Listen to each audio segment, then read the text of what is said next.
Pemirsa, dua korban kecelakaan beruntun di Tol Cipularang masih dirawat di Rumah Sakit Cahya Kawaluyan, Padalarang. Sementara satu korban meninggal dunia masih berada di kamar jenazah. Dua korban kecelakaan beruntun di ruas Tol Cipularang ini masih mengalami luka di bagian kepala dan juga tangan. Sementara tiga korban terluka yang lain telah dipulangkan. Satu korban meninggal dunia masih berada di kamar jenazah Rumah Sakit Cahya Kawaluyan, Padalarang. Kecelakaan beruntun di ruas tol Cipularang kilometer 112 terjadi sekitar pukul 13.40 waktu Indonesia Barat. Kecelakaan ini melibatkan 9 kendaraan. Dirawat kebetulan hanya 2 orang dari pengemudi Toyota Hiace berikut penumpangnya. Yang lainnya bisa pulang. Kondisi yang lukanya yang dirawat di sini, lukanya di bagian kepala, terlihat, dan penumpangnya juga. Pemirsa, kecelakaan beruntun yang melibatkan 9 kendaraan terjadi di ruas tol Cipularang kilometer 112 arah Jakarta pada Selasa sore. Kecelakaan ini menyebabkan 1 orang tewas dan 5 lainnya terluka. Masih ada orang di dalam. Serius kamu? Masih ada itu. Kamu serius? Itu masih ada si Om di dalam. Iya. Detik-detik usai kecelakaan beruntun terjadi di Tol Cipularang kilometer 112 arah Jakarta terekam kamera pengguna jalan. Nampak sebuah mobil ringsek parah sementara di dalamnya terdapat penumpang yang juga terluka parah. Di bawah itu? Itu kena juga grup kita tuh kayaknya. Woi, aman. Ada 9 kendaraan yang terlibat kecelakaan beruntun ini, yakni sebuah truk dan 8 mobil pribadi. Diduga kecelakaan terjadi karena sebuah truk dari arah Bandung menuju Jakarta mengalami remblong dan hilang kendali. 1 orang tewas di lokasi, sementara 5 orang lainnya terluka parah. Seluruh korban dievakuasi ke Rumah Sakit Cahya Kawaluyan, Kota Baru Parahyangan, Padalarang. Ini terdapat 6 korban, 1 meninggal dunia, 5 orang luka. Terjadinya tabrakan beruntun karena pengendara tidak bisa menguasai laju kendaraan. Sejumlah kendaraan yang terlibat kecelakaan dan rusak parah dievakuasi petugas Jasa Marga.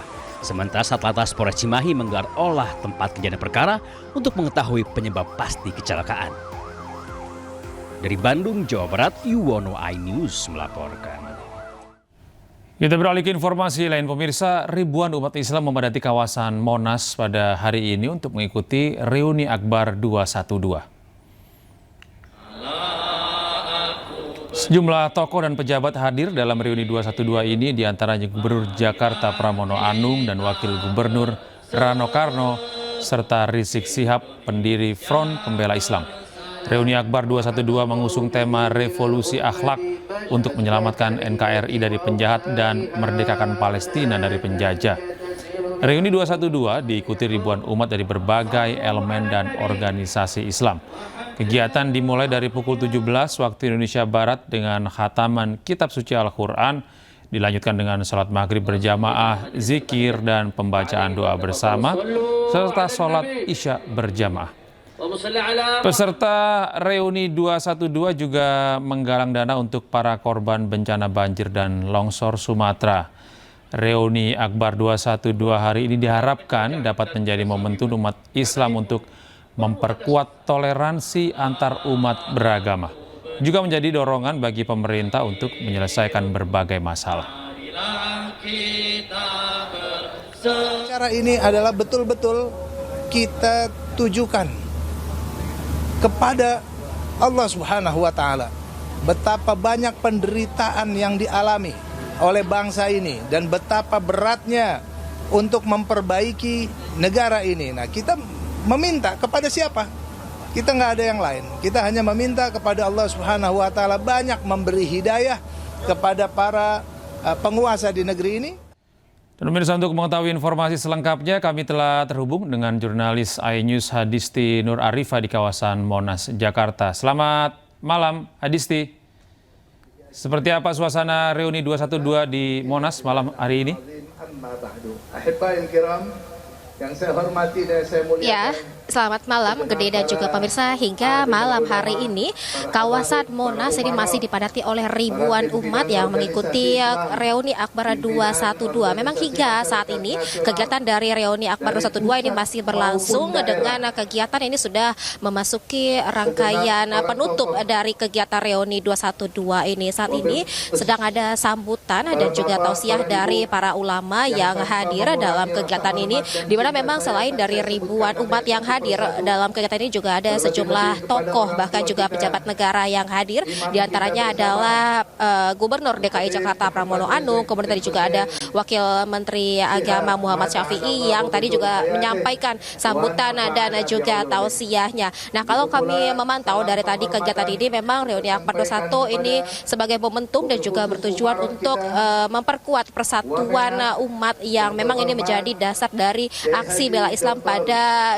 2 Desember 2016 lalu. Kemudian tadi sejumlah isu juga dibahas di dalam gelaran kegiatan reuni 212 ini, baik itu isu dalam negeri untuk menuntut pemerintah dengan cepat dan tegas membereskan masalah-masalah di tengah masyarakat dan juga di dalam tanah air, kemudian juga mendorong pemerintah untuk menetapkan status bencana nasional yang tengah terjadi di Aceh, Sumatera Utara dan juga Sumatera Barat. Bahkan dalam kegiatan ini tadi juga disampaikan menggalang dana yang nantinya ini akan disalurkan pada korban bencana di daerah tersebut. Juga selain itu membahas isu terkait memerdekakan Palestina, karena memang tema yang diusung dalam reuni 212 pada tahun ini adalah revolusi akhlak untuk menjaga NKRI sekaligus juga memerdekakan Palestina, sehingga banyak sekali di sini juga para peserta atau umat Islam yang datang ini juga terlihat menggunakan ataupun membawa atribut-atribut yang berbau Palestina.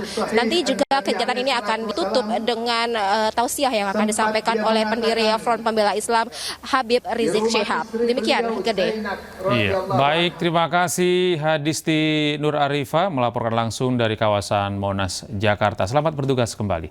Masih dari Jawa Timur, pemirsa, ada-ada saja siasat maling motor di Mojokerto. Pelaku pencurian sepeda motor menggunakan daster dan kerudung untuk mengelabui warga. Aksi ini terekam kamera pengawas.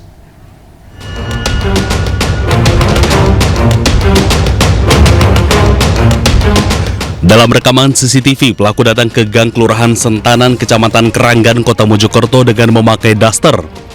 Dengan mudah pelaku mencuri sepeda motor yang diparkir di gang depan rumah dan langsung kabur ke arah Kota Mojokerto.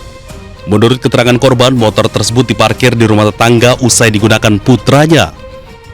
Motornya diketahui hilang saat putrinya hendak berangkat kerja. Korban pun mengenali pelaku dari gesturnya, sebab terduga pelaku kerap berkunjung ke rumah saudaranya di lingkungan tersebut. Udah tahu kan, sudah dari saya CCTV ya? Ya, lihat CCTV itu. Sempat mediasi kabarnya, Pak? Ya, siap. Sempat mediasi sama perangkat-perangkat kelurahan gitu, Pak. Sampai sekarang? Belum ada kabar sama sekali.